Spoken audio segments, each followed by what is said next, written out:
Well, beings, bienvenido. My first name is Kuwa, Jasiri, and I am the founding steward of Authentic Creations. I want to take a moment to pause and honor the part of the cycle that is death, muerta.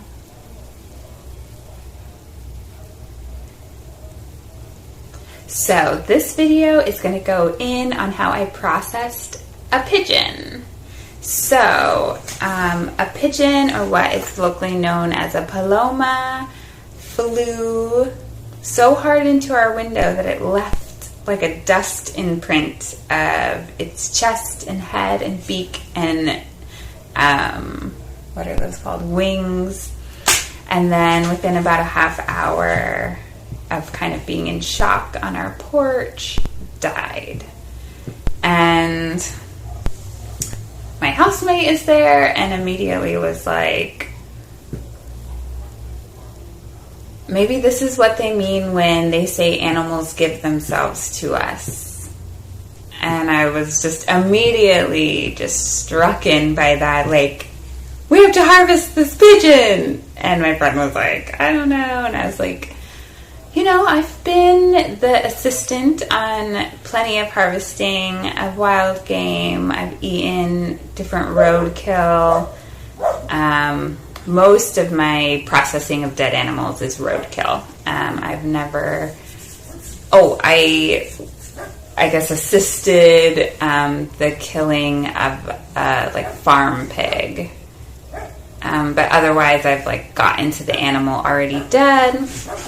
And at Authentic Creations, we honor using the whole animal. We make animal fat ointments. We do different things with bones, and we encourage people like to use the whole animal, not to just eat the meat. Heart and lengua, tongue, are some of my favorite, most delicious parts of an animal. I've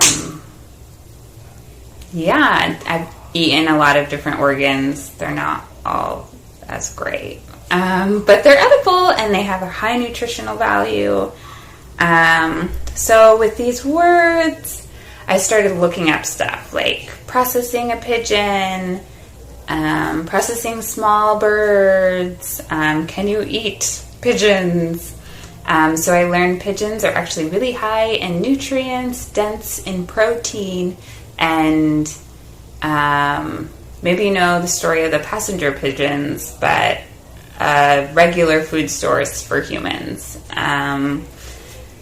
And some might say that pigeon population is like going up so much because they don't have as many predators because we're not eating them like we used to. So it took me about an hour of doing research and staring at the pigeon on the porch, and then I was like, I am part of the cycle of nature. Like, this is my duty, my pact with the world. And as much as I do with plants and harvesting plants and honoring plants, I want to do with this pigeon. And so we said some kind words. We let go of some, pulled out some feathers and let them fly in the wind. It's just like, you know, you're beautiful, you're worthy, you're valuable, your life has meaning, and you're a sacred being, and we want to honor you. And a pigeon memorial. It was all so sweet. And so it was really this 4-minute, I think it was a wood pigeon processing video that got me like, 4 minutes, I can do this. Took me a lot longer, but just the simplicity, you know, 5-6 cuts. You have 2 breasts and a heart and a liver, I guess. And I really loved that processing video because it wasn't like, when I've done other processing, you had to worry about entrails and intestines and contamination. And the way they showed it was without all that. So just cutting and things in a way that avoided all of those areas, and obviously I could have went deeper into the pigeon, but we were just kind of the surface things that were the safest to extract. So I really love that kind of for beginners, quickly aspect of that video. So thank you to whoever put up that video. So my housemate did assist, and I was the main person doing it, cutting on the sternum, cutting off those two fleshy chest parts. I did take off a leg because I just love bird legs, so I was like, gotta try it. I don't recall having pigeon, but my mind is like, they do sell pigeon in a store, so I'm sure I've eaten it. I love eating birds, duck, turkey. Give me that. It was really quite the experience for me. I would say that. The whole time I thought the bird was going to come alive and be upset. But I pulled out its hair, did the cuts, have the fillets in the refrigerator. They were saying the safest method is to process the bird like immediately or as soon as possible. And something about that, I was like, I'm not really in the mood to process a pigeon today. And I realized the gift of life for my nourishment isn't always in my time frame or how I right now I'd love to process a bird, and one dies in front of me. It's like when that bird felt ready, it came to me and died, and then it is my job to put everything down and focus on honoring that life.